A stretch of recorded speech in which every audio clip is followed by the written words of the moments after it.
বৃষ্টির দিন, বাইরে মটলেন জলে ভেসে যাচ্ছে, আর ভেতরে আমরা মুগ্ধ হয়ে গল্প শুনে যাচ্ছি। কিন্তু পরের দিন সকালে অফিসে গিয়ে খাতায় সই করে কাজ শুরু করার সঙ্গে সঙ্গে গত দিনের বিশ্বাসের ভিত নড়ে যেত। কলেজে আইএ পড়ার সময় কোলরিজের rime of the ancient mariner পাঠ্য ছিল। অধ্যাপক উইলিং সাসপেনশন অফ ডিসবিলিফ বলে একটা সাহিত্যিক জাদুর কথা বলেছিলেন। অপ্রাকৃত কাহিনী পড়ার আগে পাঠক মনকে প্রস্তুত করে নেয়, তার অবিশ্বাসকে সাময়িকভাবে মুলতুবি রাখে। তারানাথের গল্প শোনার সময়ও তাই হতো। যে গল্প বলতে যাচ্ছি সেটাও শুনেছিলাম বৃষ্টির দিনে, তবে বর্ষাকালে নয়, একেবারে খাস বসন্তে। সে বছর দোলের পরদিন রবিবার পড়ায় পরপর দুদিন ছুটি পাওয়া গেল। দোলের দিন বিকেল থেকে আকাশে মেঘ ঘনিয়ে এলো, রোদ্দুর মুছে গিয়ে ঠান্ডা ঠান্ডা এলোমেলো বাতাস বইতে শুরু করল।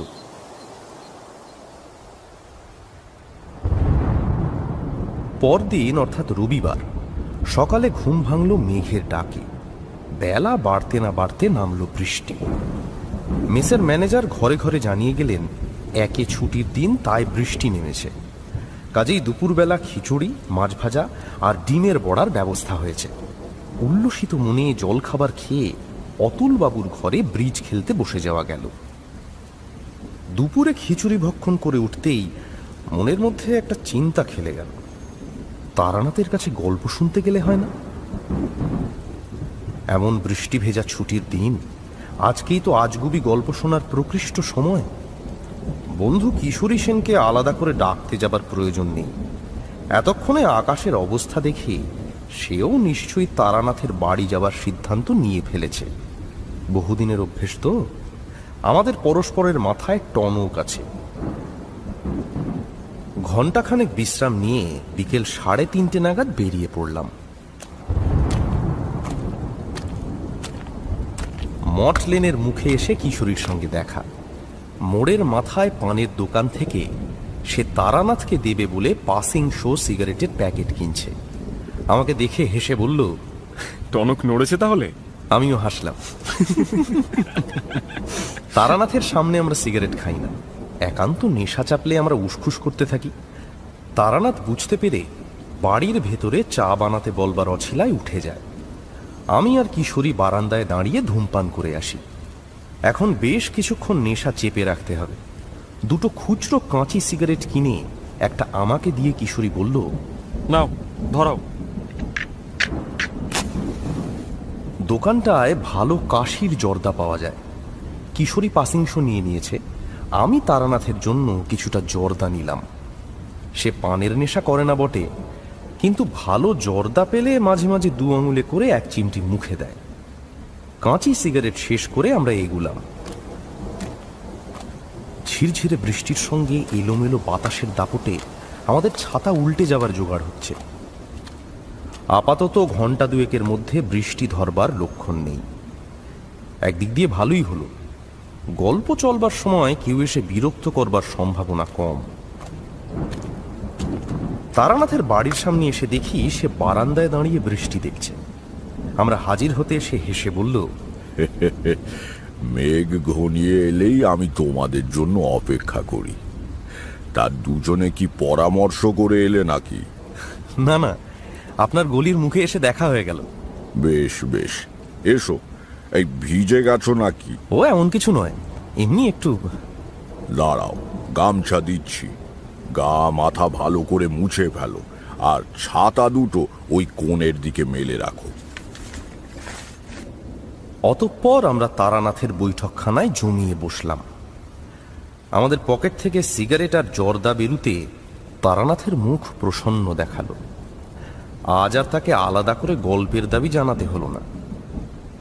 একটা পাসিং শো ধরিয়ে সে নিজেই বলল, গল্প চাই না? কিশোরী বলল, সে তো বটেই, এমনি ভিজে দিন, একেবারে গল্প শোনার ওয়েদার। গাঁজাখুরি গল্পের জন্য উপযুক্ত।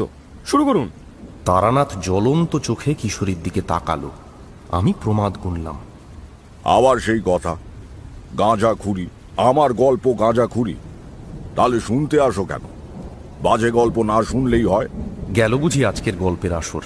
কিশোরীটাও এমন বেফাঁস কথা না বলে পারে না। ওর কথা শুনবেন না তো, ও সবই বিশ্বাস করে, অথচ আপনাকে চটাবার জন্য ইচ্ছে করে ওরকম বলে। জর্দা আর পাসিং শোয়ের অশেষ গুণ। সামান্য স্তুতিতেই আজ তারানাথ গলে গেল। ঠিক আছে, কিন্তু কেউ একজন তার জীবনের বিচিত্র সত্য কাহিনী বলছে, আর একজন তাকে বুজরুক বলে উপহাস করছে, এ মেনে নেওয়া যায় না। আমি বললাম, বাদ দিন, ওসবও মজা করে বলেছে, বরং এক কাপ চা বলুন, খেতে খেতে গল্প শোনা যাক। তারানাথ বাড়ির ভেতরে চা বানাবার কথা বলতে গেল। আমরা দুজনে বারান্দায় এসে দাঁড়ালাম সিগারেট খাবো বলে। কিশোরীর সিগারেট ধরিয়ে দিয়ে বললাম, আজ দিয়েছিলে সব পণ্ড করে, বুড়োকে খামোকা চটাতে গেলে কেন? অনেক কষ্টে আজ সামলিয়েছি। হ্যাঁ ঠিকই, ভুল করে আজ ডোজটা একটু বেশিই দিয়ে ফেলেছিলাম। ঘরে ঢুকে দেখি তারানাথ তক্তাপোষের ওপর নিজের জায়গায় বসে হুঁকো ধরাবার উদ্যোগ করছে। বললাম, কি হলো, সিগারেট না খেয়ে হুঁকো? টিকে ভেঙে টুকরো করে কলকের ভেতর দিতে দিতে তারানাথ বলল, একটা গল্প মনে এসেছে বুঝলে। হুঁকোয় তামাক না ধরালে ভালো গল্পের মেজাজ আসে না। তাছাড়া কিশোরী যে প্যাকেট এনেছে তাতে আমি কাল বিকেল অবধি চালাবো। যুদ্ধের বাজারে জিনিসপত্রের দাম দেখেছো? পাসিং শো ছিল 2 আনা, প্যাকেট হলো 10 পয়সা। আচ্ছা একটা কথা বলো তো, ইউরোপে হিটলার যুদ্ধ করছে, তার সঙ্গে আমাদের দিশি তরকারির বাজারে লাউ, কুমড়ো, উচ্ছে, মূলোর দাম বেড়ে যাবার কি কারণ? হিটলারের সৈন্যদল কি শুক্তো খায় না লাউয়ের ঘন্ট? কলকের আগুনে বার কয়েক ফুঁ দিয়ে তারানাথ বলল, যাক, তবু এখনো তামাকের দামটা অন্তত বাড়েনি।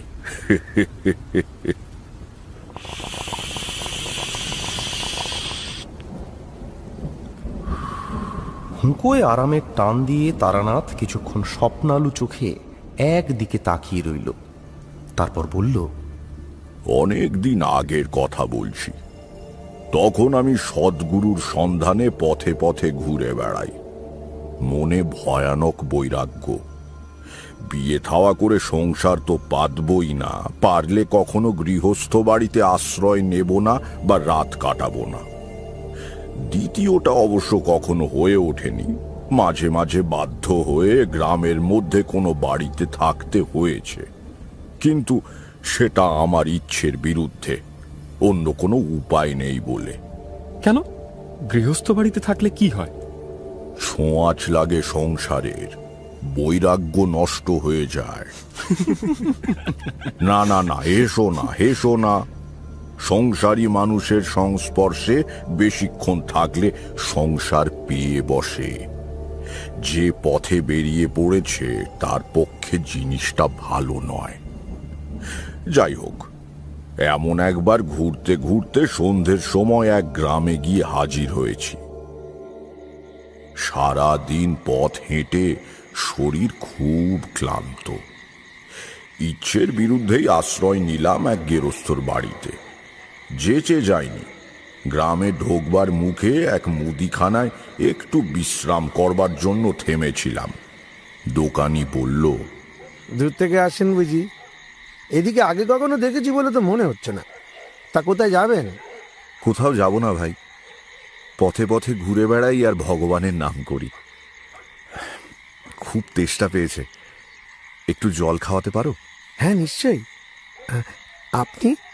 ব্রাহ্মণ। দোকানি লোকটি ব্যস্ত হয়ে বলল, কথা, আমরা কলু, আমাদের জল তো আপনার চলবে না। ওই কলসিতে জল আছে, বেলে মাটির কলসি, ঠান্ডা জল। নতুন মাটির ভাত দিচ্ছি, নিজে গড়িয়ে খান। তুমি ব্যস্ত হইও না, আমি অত কট্টর সাধু নই। কলসির পাশে তো বেশ ঝকঝকে করে মাজা কাঁসার ঘটি রয়েছে দেখছি। তুমি ওই ঘটি ধুয়ে আমাকে জল দাও, ভয় নেই, আমার জাত অত ঠুনকো নয়। জল খাবার পর দোকানি আমাকে নতুন কলকেতে তামাক সেজে কলা পাতার ডাঁটি দিয়ে নল বানিয়ে ধূমপান করতে দিল। দোকানটি এক বিরাট কাঁঠাল গাছের তলায় ভারী নির্জন জায়গায়। মাথার উপরে গাছের ডালে পাখি ডাকছে। অনেক দূর থেকে বোধহয় কোনো ঘর ফিরতি রাখালের চড়া গলার গান ভেসে আসছে। সামনের পথ আলো আঁধারিতে ভরে গিয়েছে। সব মিলিয়ে বেশ সুন্দর এক গ্রাম্য সন্ধ্যার ছবি। এখন মনে পড়লে বুকটা হু হু করে ওঠে। সেসব দিন আর ফিরবে না, বুঝলে। শুধু শহর বাজারে বলে নয়, এই আতিথেয়তা, সারল্য আর শান্তির ছবি গ্রামের দিকেও আর বিশেষ নেই। মহাকাল সব গিলে খেয়েছে। বৃত্তের মোহে আমরা চিত্তকে বড়ই উপেক্ষা করেছি। তা বসে হুঁকো টানছি, হঠাৎ দোকানি বলল, কর্তা, একটা কথা বলবো। বলো। আপনি কি সন্ন্যাসী? কি করে বুঝলে? আমার তো গেরুয়া নেই। গেরুয়ার দরকার হয় না ঠাকুর মশাই, সাধক মানুষ দেখলেই চেনা যায়। না, আমি সন্ন্যাসী নই, তবে পথে পথে ঘুরে বেড়াই বটে। সত্যিকারের সাধুর খোঁজ করি। একজন লোক ডাল আর নুন কিনতে এসেছিল। তাকে জিনিস দিয়ে দোকানি বলল, একটা কথা সাহস করে বলি বাবু, কি? আজ আপনাকে যেতে দেব না, আমার বাড়িতে রাতটা থাকুন। প্রস্তাব মন্দ নয়। সন্ধেবেলা সে গ্রামে পৌঁছেছি, কোথাও না কোথাও তো থাকতেই হবে। কাজেই বললাম, আচ্ছা বেশ, থাকবো ক্ষণ। তখনকার লোকজন সব এই রকমই ছিল। মানুষকে খাওয়াতে পড়াতে ভালোবাসত সবাই, বিশেষ করে গ্রামের দিকে। কাঁচা টাকা পয়সা কারো হাতে বিশেষ থাকতো না বটে, কিন্তু ডাল ভাতটা সবার বাড়িতে ছিল। গাড়ি ঘোড়া যাতায়াত ব্যবস্থার এত উন্নতি তখন হয়নি। গ্রামের উৎপন্ন জিনিস গ্রামেই থাকতো, আর দামও সস্তা ছিল। জিজ্ঞেস করলাম, তা এই গ্রামের নামটা কি হে? আগে খোলছে পোতা। আর তোমার নাম? আমার নাম সিদ্ধেশ্বর কুণ্ডু। আমরা কলু। আপনি দয়া করে যখন থাকতে রাজি হয়েছেন, আপনাকে কিন্তু নিজের রান্নাটা করে নিতে হবে। আমাদের হাতে রান্না তো আপনার চলবে না। যোগাযোগ তো সব আমি করে দেবো। আপত্তি করা নিষ্ফল বুঝে চুপ করে রইলাম। জল চাইবার সময় তা বুঝতে পেরেছি। মাচা ঘটি ছিল বলে জল দিতে কোনো মতে রাজি হয়েছে, কিন্তু ব্রাহ্মণকে রান্না করে দিয়ে পাপ করবে না। তখনকার দিনে দেশ গাঁয়ে এসব মানামানির ব্যাপার খুব ছিল, এখনো কিছু কিছু আছে। আমি কোনোদিনই মানতাম না, এখনো মানি না। বললাম, যা ভালো বোঝো করো, তবে আমার আপত্তি ছিল না, মনে রেখো। সিদ্ধেশ্বর বলল, আমার দোকান বন্ধ করতে আরো ঘন্টাখানেক দেরি আছে কর্তা। আপনি ততক্ষণে বসে একটু মুড়ি বাতাসা খেতে খেতে গল্প করুন। তার আতিথেয়তার স্রোতে আমার আপত্তি আবার ভেসে গেল। ছোট একটা বেতের ধামিতে করে সে আমাকে আউশ ধানের মোটা লাল মুড়ি আর অনেকগুলো বাতাসা খেতে দিল। বসে বসে মুড়ি খাচ্ছি আর তার সঙ্গে গল্প করছি। মাঝে মাঝে দু একজন খদ্দের সামান্য সওদা করতে আসছে, তাদের কথাও শুনছি। সব মিলিয়ে ভারী সুন্দর বাংলাদেশের গ্রামের ছবি। শহরে বাস করতে আর ভালো লাগে না হে, নেহাত উপায় নেই তাই থাকা। এই যে মুড়ির কথা বললাম, কতদিন অমন লাল লাল গোল গোল মুড়ি খাই না। আহা, সে স্বাদই ছিল আলাদা। নিজেদের দেশের অনেক ভালো জিনিস আমরা হারিয়ে ফেললাম, বুঝলে। ঠিক এই সময় একটা ঘটনা ঘটল, যাতে দোকানি সিদ্ধেশ্বরকে আমার ভারী ভালো লেগে গেল। মুড়ি তখন প্রায় শেষ হয়ে এসেছে। এমন সময় একটা বাচ্চা বছর 10 মেয়ে এসে দাঁড়ালো। তার পরনে কম দামি মোটা একটা ডুরে শাড়ি, হাতে একখানা কাঁসার বাটি। তাকে দেখে সিদ্ধেশ্বর বলল, কিরে কমলি, কি চাই? মেয়েটি দ্বিধাজড়িত স্বরে বলল, মা পাঠালো তেল, নুন আর মটর ডাল নেওয়ার জন্য। পয়সা এনেছিস? কমলি চুপ করে দাঁড়িয়ে রইল। সিদ্ধেশ্বর আবার জিজ্ঞেস করলো, কিরে, পয়সা এনেছিস?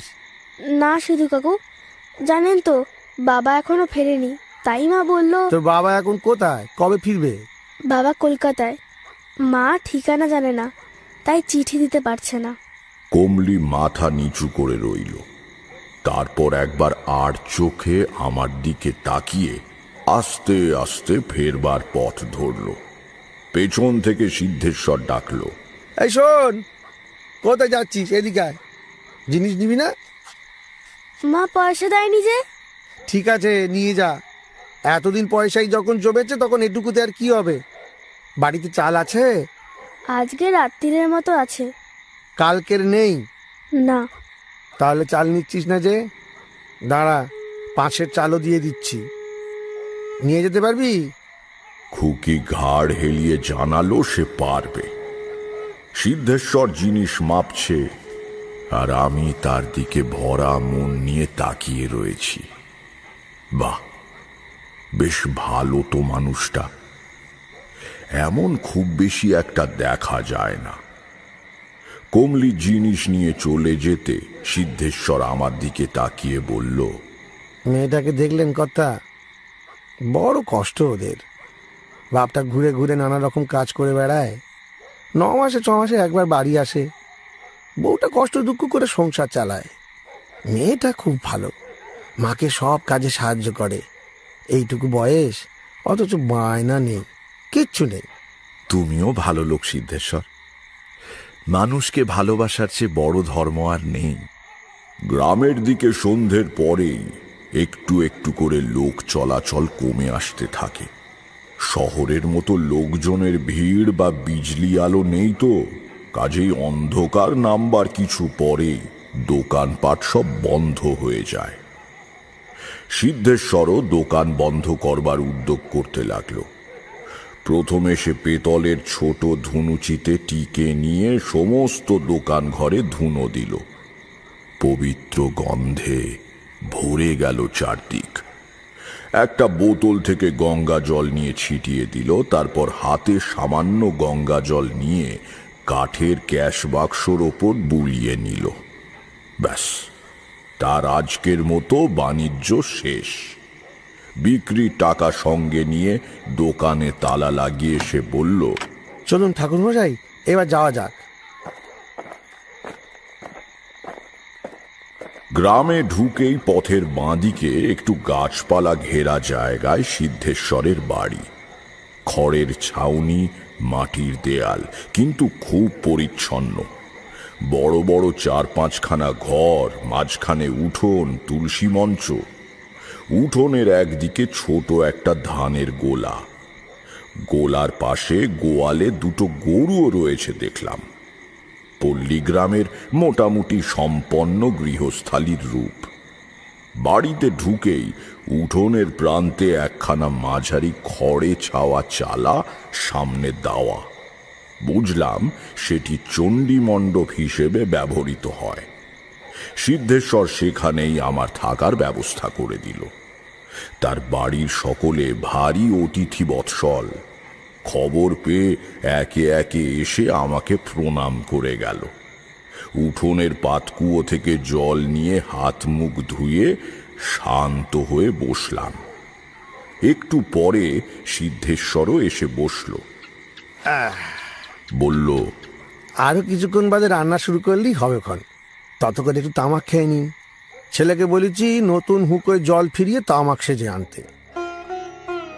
রান্নার জন্য প্রচুর জিনিস দিল সিদ্ধেশ্বর। সরু আমন ধানের চাল, আলু, মটর ডাল, গাওয়া ঘি, বাড়ির গরুর দুধ 1 ঘটি। সব শেষে সে এনে হাজির করলো একখানা 1.5 ওজনের রুই মাছ। আমি অবাক হয়ে বললাম, আচ্ছা লোক তো তুমি, এত কি একজন মানুষ খেতে পারে? এ কি কাণ্ড! সিদ্ধেশ্বর বিনয়ী গলায় বলল, ঠাকুর মশাই, ঠিক করেছি আজ আমরা আপনার প্রসাদ পাবো। মাছ এক্ষুনি কুটে দেওয়া হচ্ছে, আমার ছেলের বউ বাদনা বেটে দেবে। মাছটা রান্না করুন, বাড়ির সকলের ইচ্ছে আপনার হাতের রান্না খাবে। রান্না করবার সময় সিদ্ধেশ্বর কাছে বসে গল্প করতে লাগলো। খুব খারাপ অবস্থা, আর গা কেরামের অবস্থা সে আগেকার মতো। গ্রামের বাইরে কোথাও শেয়ালের দল ডাকছে। এখনো সেসব কথা মনে পড়লে বুক হু হু করে। কতদিন গ্রামের সেই রূপ দেখি না। মানুষের আসল জীবন পল্লী গ্রামেই রয়েছে, বুঝলে। শহরে কেবল জীবিকার জন্য থাকা ভালো লাগে না, তবু মেনে নিতে হয়। তামাক খাওয়া শেষ করে ভাত চাপিয়ে দিলাম। পরিষ্কার কাপড়ে বেঁধে মটর ডাল ভাতের মধ্যে ছেড়ে দিয়েছি। বাড়ির মধ্যে থেকে মেয়েরা মাছ কুটে একটা কাঁশিতে করে পাঠিয়ে দিল, সঙ্গে বাটনা। আপনাকে কি আর বলি ঠাকুর মশাই, আপনি তো সবই জানেন, গ্রামের মানুষ। গত বছর ঝড় জল হয় রে। সিদ্ধেশ্বর নানান গল্প করছে। ওই চাষবাসের অবস্থা, গত বছর ভালো বৃষ্টি হয়নি, দ্রব্যমূল্য বৃদ্ধি ইত্যাদি ইত্যাদি। কিন্তু আমি লক্ষ্য করলাম এসব কথায় তার যেন ঠিক মন নেই। কোনো একটা কিছু সে যেন বলতে চায়, কিন্তু সিদ্ধান্ত নিয়ে উঠতে পারছে না। আমি শেষ পর্যন্ত নিজেই বললাম, কি ব্যাপার বলো তো সিদ্ধেশ্বর? তোমাকে দেখে মনে হচ্ছে তুমি আমাকে কিছু বলতে চাও। যদি তাই হয় তাহলে নিঃসংকোচে বলো। মনের ভেতর কোনো কথা লুকিয়ে থাকলে সেটা না বলে ফেলা পর্যন্ত মানুষের ভারী অস্বস্তি হয়। আমার কথা শুনে সিদ্ধেশ্বর যেন স্বস্তির নিঃশ্বাস ফেলে বাঁচল। সে বলল, ঠিক বলেছেন ঠাকুর মশাই, একটা জিনিস আজ কদিন হলো মনের মধ্যে খালি ঘুরপাক খাচ্ছে, কাউকে বলতেও পারছি না। কেন? কাউকে বলতে পারছো না কেন? সে একটা অদ্ভুত ব্যাপার ঠাকুর মশাই। লোকে শুনলে হয়তো পাগল হয়েছি মনে করে খেয়া পাবে। কিছু মনে করবেন না, আজ আপনাকে এখানে নিয়ে আসার পেছনে আমার একটু স্বার্থও আছে। আপনি সাধক সন্ন্যাসী মানুষ, ভাবলাম আপনি হয়তো আমার সংসারে একটা সুরাহা করতে পারবেন। কথা বলতে বলতে হঠাৎ থেমে গিয়ে সিদ্ধেশ্বর আমার পেছন দিকে তাকিয়ে রইল। তার চোখে ভীতি ও বিস্ময় মেশানো কেমন এক দৃষ্টি। আমি একটু অবাক হয়ে একবার পেছন ফিরে তাকালাম। না, কিছু নেই তো। তাহলে কি দেখছে সিদ্ধেশ্বর? কি হলো? কি দেখছো ওদিকে? আমার দিকে তাকিয়ে সিদ্ধেশ্বর বলল, আপনি কিছু দেখতে পেলেন না? না, কি দেখতে পাবো? কি ব্যাপার বলো তো? পরে বলছি সব। আগে আপনি রান্না বান্না সেরে খেয়ে নিন। ভেতর বাড়ির পাট চুকে গেলে আমি আপনার কাছে এসে বসবো, তখন সব বলবো। কৌতূহল চেপে রেখে রান্নায় মন দিলাম। পথে পথে একা ঘুরতে হয়, রান্নাটা মন্দ শিখিনি। নিজেও খেতে ভালোবাসি। ভোজন রসিক না হলে ভালো রান্না করা যায় না। নিজের জন্য কিছু মাছ রেখে বাকিটা বাড়ির ভেতর পাঠিয়ে দিলাম। খাওয়া দাওয়ার পর এক ছিলিম তামাক সেজে বসেছি, এমন সময় সিদ্ধেশ্বর এসে কাছে বসল। বলল, ভেতরে মেয়েরা আপনার রান্নার খুব প্রশংসা করছে ঠাকুর মশাই। কোথায় শিখলেন এমন রান্না? পথে কাটানো জীবন শিখিয়েছে। কিছুক্ষণ তামাকে টান দিয়ে বললাম, এবার বলো কি বলবে। শুনছেন গপ্পমীরের ঠেকের আজকের গপ্প, তারাদাস বন্দ্যোপাধ্যায়ের লেখা পঞ্চমুণ্ডির আসন। এখনো যদি ঠেকে সাবস্ক্রাইব না করে থাকেন তাহলে কিন্তু ঠকবেন। subscribe to my official channel and do not forget to click on the bell icon for notifications. তাহলে বাকিটা শোনা যাক।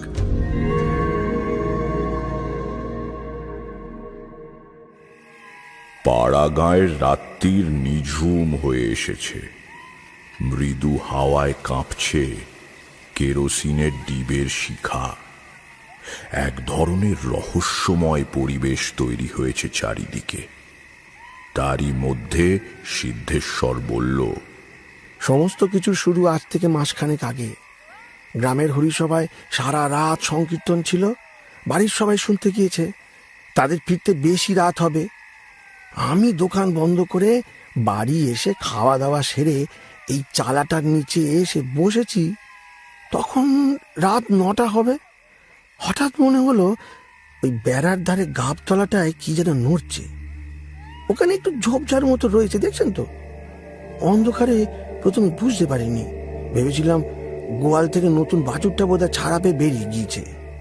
পরে দেখি তা নয়, একটা শেয়াল।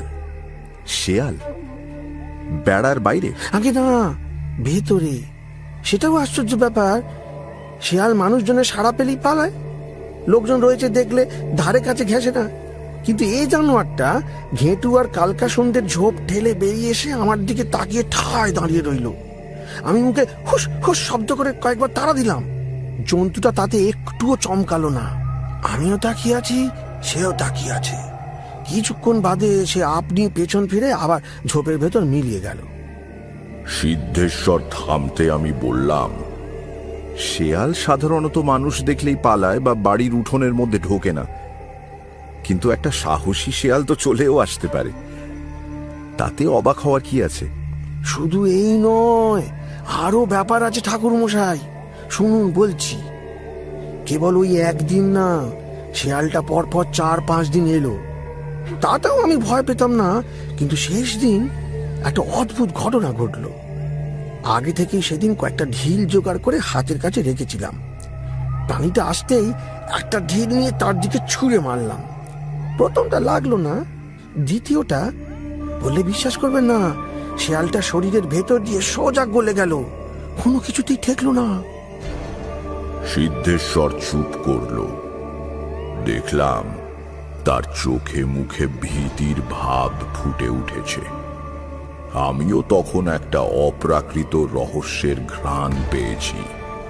বললাম, তুমি ভুল করনি তো? হয়তো তোমার ছোঁড়া ঢিল গায়ে না লেগে পাশ দিয়ে বেরিয়ে গিয়েছে। না ঠাকুর মশাই, আমার ভুল হয়নি। আমার সব কথা শুনে নিন, তাহলে বুঝতে পারবেন। আমিও প্রথমে তাই ভেবেছিলাম, কিন্তু পরপর 2-3টে ঢিল ওই রকম ভাবে শেয়ালের শরীর ফুঁড়ে বেরিয়ে যাওয়াতে আমি একটু ভয় পেয়ে গেলাম। যাই হোক, পরদিন সকাল থেকে কাজের চাপে ব্যাপারটা আর মনে রইল না। তাছাড়া দিনের আলোয় ভয় থাকে না। পরের দিন রাত্রিরে খাবার পরে বেশ তৈরি হয়ে বসেছিলাম যদি শেয়ালটা আবার আসে। কিন্তু না, অনেকক্ষণ বসে রইলাম, একটা সাপ ছাড়া কিছুই দেখলাম না। সাপ দেখলে? কি সাপ? আমার গলার স্বরে একটু অবাক হয়ে তাকালো সিদ্ধেশ্বর। বলল, কি সাপ ঠিক বলতে পারবো না ঠাকুর মশাই। জায়গাটায় তো আলো নেই, তবে বেশ মোটা। আচ্ছা, বলো তারপর কি হলো? তারপরে 3 রাত আবার কিছু দেখলাম না, কিন্তু খাওয়ার পর এইখানে বসে তাকিয়ে থাকা আমার যেন কেমন অভ্যেস হয়ে গেল। বাড়িতে অবশ্য কিছুই বলিনি। তারপর একদিন রাত্রিরে গাব গাছের নিচে ঝোপ জঙ্গল খুব জোরে জোরে নড়ে উঠল, যেন বড় ধরনের কোনো প্রাণী তার ভেতর দিয়ে আসছে। ভয়ে পেয়ে উঠে বাড়ির ভেতরে চলে যাব কিনা ভাবছি, এমন সময় ভাট বনের ভেতর থেকে একটা ষাঁড় বেরিয়ে এলো।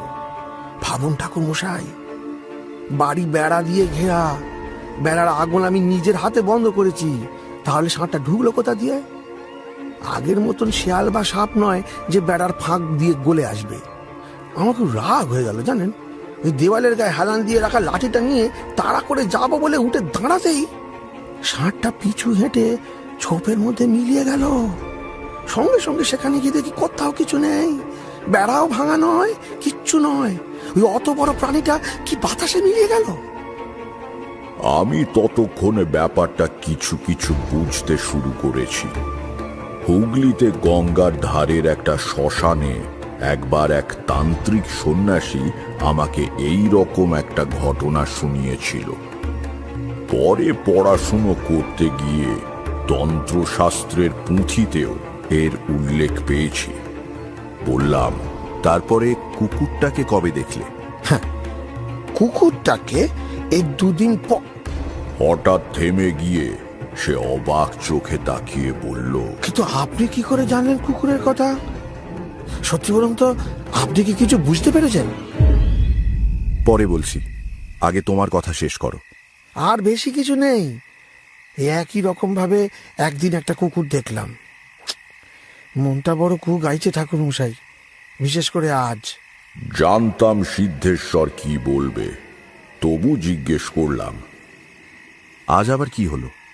আজ একটু আগে আপনার পেছন দিকে তাকালাম না ঠাকুর মশাই, দেখলাম সেই একই জায়গায় আবছা মতো একটা মানুষের চেহারা গাবতলায় দাঁড়িয়ে এদিকে তাকিয়ে আছে। আপনিও তো তাকালেন, কিন্তু কিছু দেখতে পেলেন না।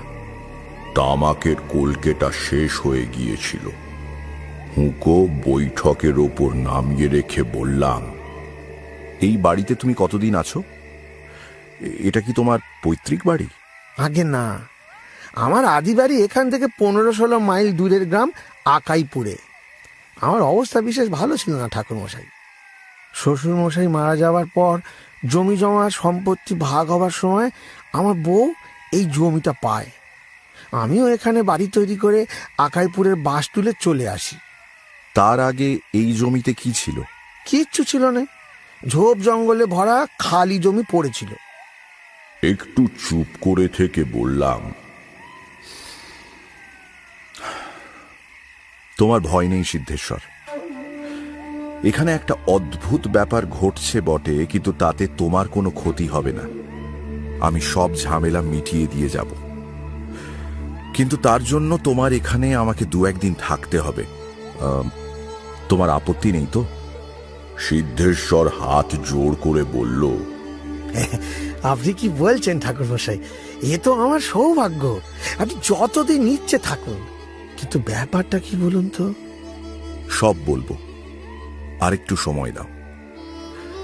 আচ্ছা, তোমাদের গ্রামে খুব বুড়ো লোক কে আছে বলো তো? আমি একটু আলাপ করতে চাই। সিদ্ধেশ্বর একটু চিন্তা করে বলল, দুজন তো আছেন খুব বুড়ো। একজন হলেন হরিজাটা, ওই হরিপদ ভট্টাচার্য, বামুন পাড়ায় থাকেন। বয়স প্রায় 90 হয়েছে, খুব একটা চলাফেরা করতে পারেন না। আর রয়েছে কানাই জেলে, সে আমাদের গ্রামের নদীতে খেয়া পারাপার করতো, মাছ ধরতো। এখন আর পারে না, তার ছেলে আজকাল খেয়া দেয়। কানাই জেলে নিজের বয়স বলে 102। সেটা বোধহয় ঠিক নয়, তবে তারও বয়স 90-এর ওপরেই হবে। কাল আপনাকে নিয়ে যাবো খন। তোমাকে যেতে হবে না, আমি নিজেই খুঁজে নেব খন। তোমার তো দোকান আছে। সে একদিন দেরি করে খুললেও চলবে। আপনি কি সকালে চা খান? অবাক হয়ে বললাম, তা খাই, কিন্তু গ্রামে কি তার ব্যবস্থা আছে? আছে ঠাকুর মশাই, আমার অন্য কোনো বিলাসিতা নেই, কিন্তু সকালে এক বাটি চা না হলে চলে না। আমি সব জোগাড় করে রাখি। আমাদের দিকে তাকিয়ে তারানাথ বলল, তোমরা ভাবছো বাড়িতে চায়ের ব্যবস্থা থাকা আবার এমন কি একটা ব্যাপার, কিন্তু আমি যে সময়ের কথা বলছি তখন গ্রামে তো দূরের কথা, শহরেও চা খাওয়ার চল তেমন শুরু হয়নি। সেদিক দিয়ে সিদ্ধেশ্বরকে খুব আধুনিক মানুষ বলতে হবে।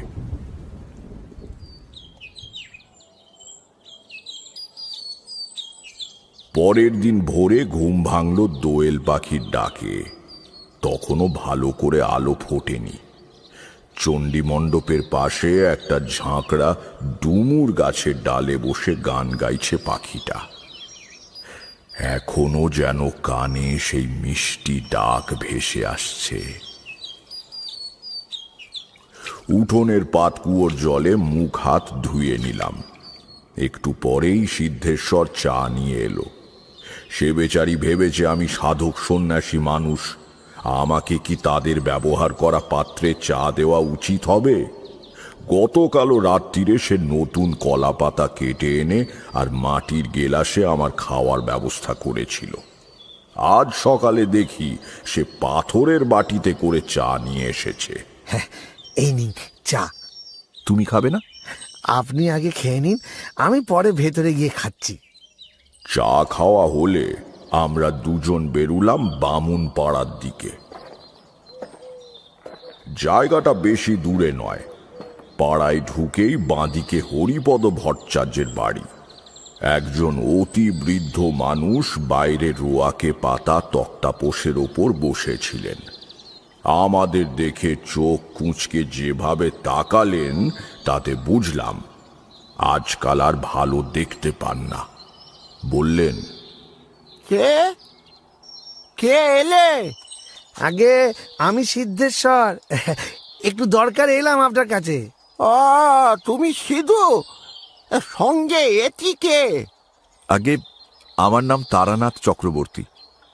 পথ হাঁটতে হাঁটতে গতকাল সিদ্ধেশ্বরের বাড়ি অতিথি হয়েছি। আপনার সঙ্গে একটু কথা বলতে চাই। হরিপদ ভট্টাচার্য বললেন, তারানাথ চক্রবর্তী? তা কি করা হয়? কোথাকার লোক আপনি? আগে আমার বাড়ি অন্য জেলায়। করার মধ্যে একটু সাধন ভজনের চেষ্টা করি আর সদ্গুরুর সন্ধানে ঘুরে বেড়াই। আমি খুবই সামান্য লোক। বটে, তা সামান্য লোক কেন? যারা ঠাকুর দেবতার নাম করে তারা তো মহৎ মানুষ। আজকাল তো মানুষ কেবল বিষয় আশয় নিয়েই মত্ত। যাই হোক, আমার কাছে কি প্রয়োজন বাবা? আপনি তো অনেক দিনের মানুষ, এই গ্রামের সব খবরই রাখেন। সিদ্ধেশ্বর এখানে এসে বাস করার আগে ওই জমিটায় কি ছিল বলতে পারেন? হরিজাঠা বুড়ু কুঁচকে খানিকক্ষণ ভাবলেন, তারপর বললেন, ও জমিটা তো বরাবরই বন জঙ্গলে ভর্তি হয়ে পড়েছিল দেখেছি। কিছু ছিল বলে তো মনে পড়ে না। কেউ কখনো বাস করতো না ওখানে? হরিজাঠা আবার কিছুক্ষণ ভাবলেন। তার ভাবভঙ্গি দেখে মনে হলো বয়সের কারণে তিনি আর পুরনো কথা ততটা পরিষ্কারভাবে মনে করতে পারেন না। হলো তাই। ভেবে চিনতে তিনি বললেন, না, এর বেশি আর কিছু মনে পড়ছে না। তার কাছে বিদায় নিয়ে রাস্তায় এসে সিদ্ধেশ্বরকে বললাম, এবার কানাই জেলের কাছে চলুন, যাচ্ছি। কিন্তু এসবের মানে কি ঠাকুর মশাই? আর একটু অপেক্ষা করো। আবছা আবছা একটা জিনিস আন্দাজ করেছি, আর একটু খোঁজ খবর করি, তারপর আজ রাত্রিরে তোমার সঙ্গে কথা বলবো। কানাই জেলের বাড়িটা আমাকে দেখিয়ে তুমি গিয়ে দোকান খোলো। ঠিক আছে, আমি দুপুরে তাড়াতাড়ি ফিরে আপনার রান্নার ব্যবস্থা করে দেবো। কানাই জেলের কাছে সঠিক সংবাদ পাওয়া গেল। সে বোধ করি হরিপদ জ্যাঠার চাইতেও বুড়ো, কিন্তু তার স্মৃতি দেখলাম বেশ পরিষ্কার আছে। আলাপ হওয়ার পর জিজ্ঞেস করলাম, তোমার বয়স কত হলো কানাইদা? 100 পুরে গিয়ে আরো 2 কি 3 হবে। হিসেব তো আর রাখিনি বাবা ঠাকুর। তবে নদীতে খেয়া পারাপারের কাজ করেছি 7 বছর। এখন বুঝে দেখো। বলো কি কানাইদা? তবে না তো কি, নৌকাও চালাতাম, আবার মাছও ধরতাম। আমাদের গায়ের নদীতে কত রকম মাছ ওঠে, মৃগেল, কালবোস, সরপুটি। এই বড় বড় ছটকালো চিংড়ি পেলেই বামুন পাড়ায় গিয়ে বাড়ি বাড়ি দিয়ে আসতাম। একবার হলো কি, বুড়ো মানুষদের কথা হঠাৎ থামতে চায় না। আমাকে দেখে তো বোঝই। তা খানিক বাদে একটু ফাঁক পেয়ে জিজ্ঞেস করলাম, আচ্ছা কানাইদা, হ্যাঁ, তোমার তো পুরনো কথা মনে আছে দেখছি। বলতে পারো সিদ্ধেশ্বর যেখানে বাড়ি করেছে সেখানে আগে কি ছিল? একটুও দ্বিধা না করে কানাই জেলে বলল, কিচ্ছু ছিল না। ওই ঝোপঝাড়, বাঁধবন আর একটা গাব গাছ ছিল কেবল। জমিটা তো ছিল সিদ্ধেশ্বরের শ্বশুর, কি যেন নাম, শ্যামাচরণের। শ্যামাচরণ মারা যাবার পর ওটা পায় সিদ্ধেশ্বরের বউ তরুলতা। তারাও অনেকদিন জমি ফেলে রেখেছিল। এই হালে 12-13 বছর বাড়ি করে এসে রয়েছে। কেউ কখনো বাস করেনি ওখানে? না, কে আর করবে? ওই একবার কেবল একজন সন্ন্যাসী। সন্ন্যাসী? কিরকম সন্ন্যাসী? সে বেশ ভালো সন্ন্যাসী কর্তা, লাল কাপড় পরা, গলায় এই মোটা রুদ্রাক্ষের মালা, মাথায় জটের পার। সে কোথা থেকে এই গ্রামে এসে ওই জমিটার এক কোণে আসন করে কিছুদিন ছিল। কিছুদিন মানে কতদিন? একটু ভেবে কানাই জেলে বলল, তা প্রায় 6 কি 7 মাস ছিল। ওইখানে ত্রিশূল পুঁতে ধুনি জ্বালিয়ে বসে থাকতো। অন্য সাধুদের মতন নেশা ভাঙ করতো না। 6-7 মাস পরে যেমন হঠাৎ এসেছিল, তেমনি একদিন কোথায় যেন চলে গেল, কে জানে। এসব কতদিন আগেকার কথা কানাইদা? ও সে বহুদিন হলো। এই ধরো, আমার তখন 40 বছর বয়স। আমাদের দিকে তাকিয়ে তারানাথ বলল, তার মানে প্রায় 60 কি 62 বছর আগের ব্যাপার, বুঝেছ? অবশ্য কানাই জেলে যদি তার বয়স ঠিকঠাক বলে থাকে তবেই। আমি বললাম, হিসেব ঠিক বলছো তো কানাইদা? মানে ঠিক মনে আছে তো? আছে কর্তা। ওই সময়ই তো আমার রামচরণ হারিয়ে যায়। খুব দুঃখ পেয়েছিলাম, তাই ভুলিনি। রামচরণকে? তোমার ছেলে? না না না, ছেলে কেন হবে? রামচরণ ছিল আমার কুকুর। কি হলো তার? সেটাই তো বুঝতে পারলাম না। ওই সন্ন্যাসী রাখরার কাছে ঘুরঘুর করত। তারপর একদিন থেকে তাকে আর খুঁজে পাওয়া গেল না। কি যে হলো কর্তা, কুকুর কখনো মালিককে তো ছেড়ে যায় না। অনেকদিন অপেক্ষায় ছিলাম, কিন্তু রামচরণ আর ফেরেনি। আমার মনে তখন 2-2 4 করে নিয়েছি। উঠে দাঁড়িয়ে বললাম, আজ তাহলে আসি কানাইদা। খুব ভালো লাগলো তোমার সঙ্গে গল্প করে। কেবল একটা কথা, ওই সন্ন্যাসী ঠাকুর যে আসন করে বসেছিল সেটা জমির কোন জায়গায় বলতে পারো? গাবতলাটায় কর্তা। আচ্ছা। এই গাব গাছটা কিন্তু এখনো আছে। আচ্ছা চলি তাহলে, আবার এদিকে এলে হয়তো দেখা হবে। সেদিন রাত্রিরে খাওয়া দাওয়ার পর সিদ্ধেশ্বর এসে আমার কাছে বসল। তার চোখে স্বাভাবিকভাবেই সপ্রশ্ন দৃষ্টি। বললাম, তোমার বাড়িতে এসব যা ঘটছে তার অর্থ আমি বুঝতে পেরেছি। ভয় নেই, সব ঠিক হয়ে যাবে। সমস্ত ব্যাপার বলবার আগে তোমাকে একটা কথা জিজ্ঞাসা করি। তুমি কি কোনো অজুহাতে তোমার বাড়ির সবাইকে 2-4 দিনের জন্য অন্য কোথাও পাঠিয়ে দিতে পারবে? বাড়ির লোকজনকে? কেন বলুন তো? দরকার আছে। শোনো তাহলে বলি। তুমি কি জানো, খোলসে পোতায় এসে তুমি বাস করবার আগে তোমার ওই গাবতলায় একজন সন্ন্যাসী এসে বেশ কিছুদিন বাস করেছিলেন? সন্ন্যাসী? কই, আমি তো কিছু জানি না। তোমার না জানবারই কথা। এটা প্রায় 60 বছর আগেকার ব্যাপার। গ্রামের কেউ মনে রাখেনি, 2-1 জন ছাড়া। অত বুড়ো লোক কেউ বেঁচেও নেই। হরিজাঠাও তো মনে করতে পারলেন না। তবে কানাই জেলের মনে আছে। তার কাছেই জানলাম ওই সন্ন্যাসী ছিলেন একজন তান্ত্রিক সাধক।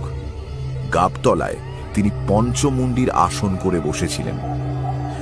6 কি 8 মাস ওই আসনে সাধনা করেছিলেন তিনি। সিদ্ধেশ্বরের মুখ ফ্যাকাশে হয়ে গেল। সে বলল, কি সর্বনাশ! পঞ্চমুণ্ডির আসন? ভয় পেও না, এ আসন পবিত্র, এতে কারো ক্ষতি হয় না।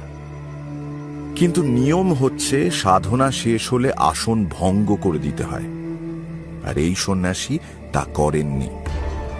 হয়তো জানতেন না কিংবা গ্রাহ্য করেননি। পঞ্চমুণ্ডির আসন কিভাবে প্রতিষ্ঠা করতে হয় জানো? 5টা মানুষের মাথার খুলি লাগে, তাই না? সাধারণত লোকে তাই জানে, কিন্তু অন্যভাবেও হয়। 5টা মানুষের মাথার খুলি জোগাড় করা কঠিন, তাই শেয়াল, সাপ, কুকুর, ষাঁড় আর একটা মানুষের খুলি দিয়েও আসন করা যায়। তুমি বুঝবে না।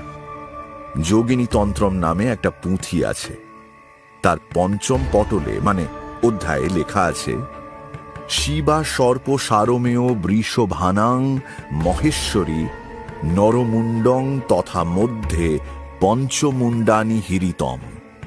বিষণ্ণ মুখে সিদ্ধেশ্বরী বলল, আগে ঠাকুরমশাই, ঠিক বুঝলাম না। আমি যা বললাম সেটাই সংস্কৃতে লেখা আছে। ওই গাবতলায় 5টা খুলি পুঁতে আসন করা হয়েছিল। সেই খুলিগুলো এখনো ওইখানে মাটির তলায় রয়ে গিয়েছে।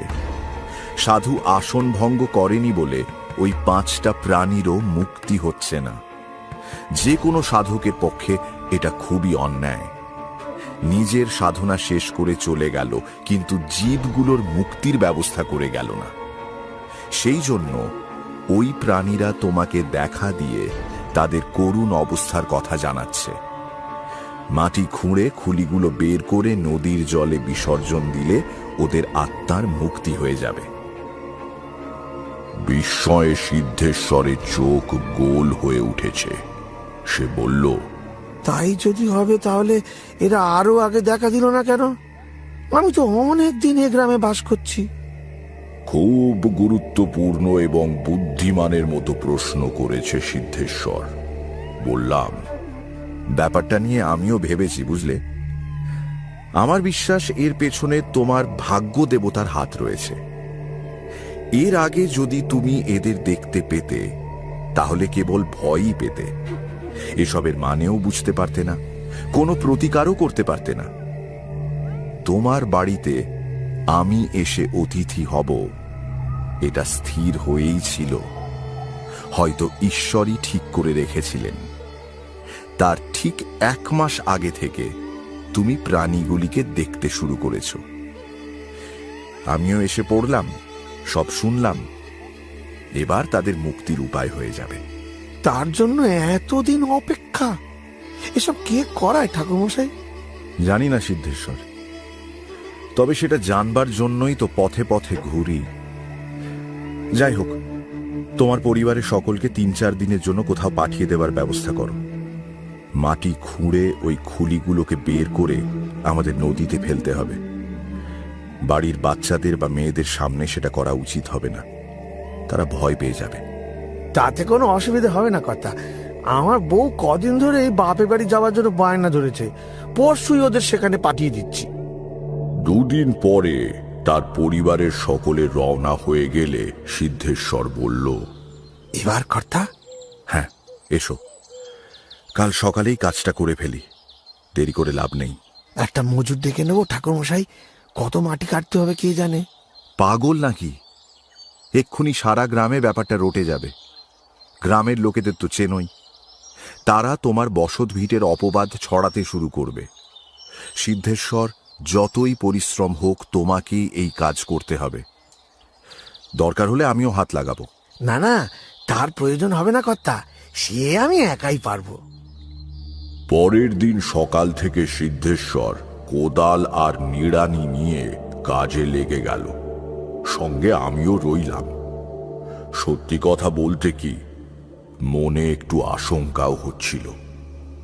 যদি আমার আন্দাজ ঠিক না হয়, যদি আমি ভুল করে থাকি। প্রথমে নিড়ানি দিয়ে ঝোপ জঙ্গল পরিষ্কার করে মাটি খোঁড়া শুরু হলো। আমার আশঙ্কা অবশ্য স্থায়ী হবার সুযোগ পেল না। একটু খুঁড়তেই প্রথম খুলিটা বেরিয়ে এলো কুকুরের। অকারণে বেশি শ্রম করে লাভ নেই। আসনের একটা সম্ভাব্য আকৃতি অনুমান করে সিদ্ধেশ্বরকে কাটতে বললাম। এবার বেরুলো ষাঁড়, তারপর শেয়াল আর সাপের মুন্ড। সাপটা নিয়েই একটু ঝামেলা হলো, ছোট জিনিস তো, কোথায় কিভাবে ছিল কে জানে। যাই হোক, শেষ অবধি সেটা খুঁজে পাওয়া গেল। আর আসনের ঠিক মাঝখান থেকে উঠে এলো একটা নরকরটি। কাজ শেষ, সিদ্ধেশ্বরকে বললাম গর্তগুলো বুঝিয়ে দিতে।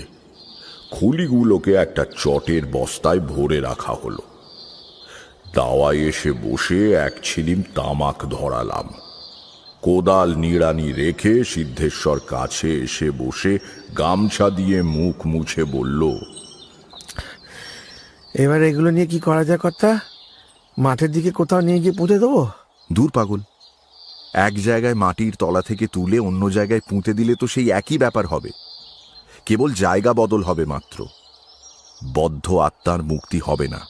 তাহলে ওগুলোকে থলে শুদ্ধ নদীতে গিয়ে ফেলতে হবে। তার আগে মন্ত্র পড়ে আমি জিনিসগুলোকে নিষ্ক্রিয় করে দেব, যাতে ওই আত্মারা আর ফিরে না আসতে পারে।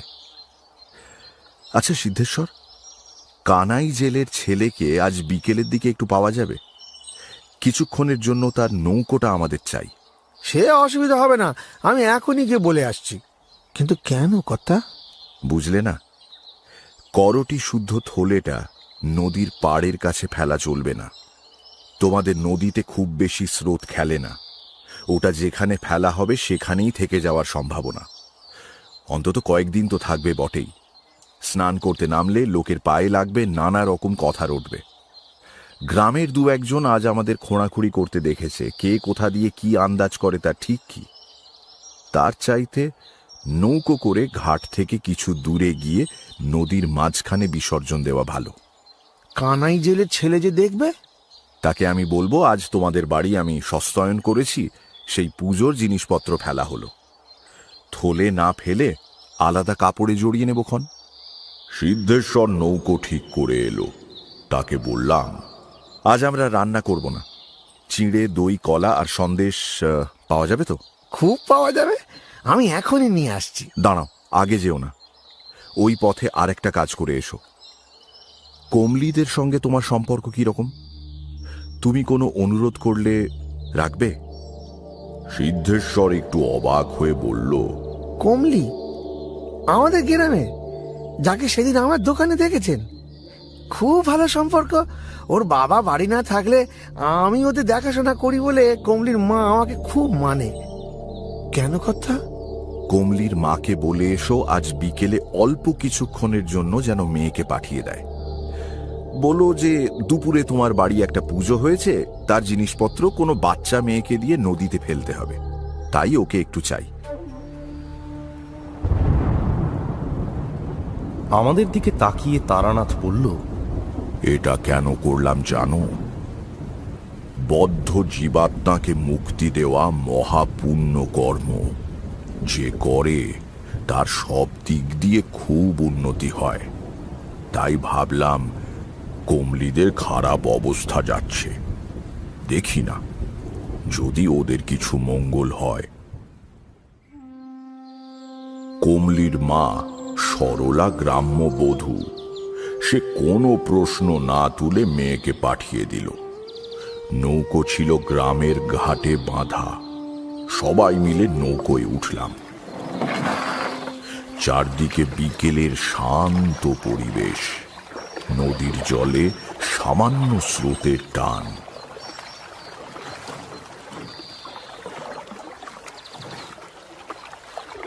গ্রাম থেকে আধ মাইল টাক এসে আমার নির্দেশে কমলি কাপড়ের পুঁটলিটা জলে ফেলে দিল। মনে মনে বললাম, পুণ্যের কাজ করলে সুখী হও মা। পরের দিনই আমি আবার পথে বেরিয়ে পড়ি। বহুদিন আর খোলসে পোতা বা সিদ্ধেশ্বরের খবর রাখতাম না। 8-10 বছর পরে একবার বড় বাজারের পথে সিদ্ধেশ্বরের সঙ্গে দেখা। সে ব্যবসায় খুব উন্নতি করেছে। বড় গোলদারি দোকান করেছে গঞ্জের বাজারে। আমাকে প্রণাম করে বলল, ঠাকুরমশাই, সব আপনার দয়ায়। আর কোনোদিন সেসব দেখিনি ঠাকুরমশাই। কমলি কেমন আছে? তার কি খবর? সিদ্ধেশ্বর বলল, কমলির খবর খুব ভালো কর্তা। তার বাবা এখন একটা ব্যবসা করে, ভালো রোজগার। দেখতে দেখতে কেমন করে যেন উন্নতি করে ফেললো। কমলির বিয়ে হয়ে গিয়েছে, পাত্র খুব ভালো। কমলি সুখে আছে ঠাকুরমশাই।